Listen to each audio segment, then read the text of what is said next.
मुल्क में इनका जीना मुश्किल कर देंगे हम ऐसा नहीं है कि हम नहीं जानते। अगर जिस तरीके से हमारे साथ वो अत्याचार कर रहे हैं, अगर हमारे नौजवान बच्चों को हमने एक दफा इशारा कर दिया और उकसा दिया तो हमारे बच्चे उनसे कई ज्यादा ताकत रखते हैं। वो अकेला पाके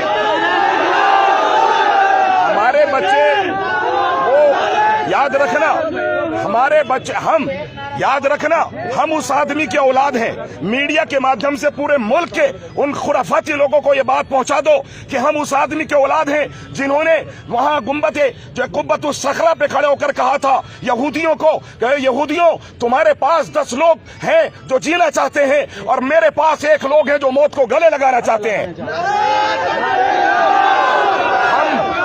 हम मौत को गले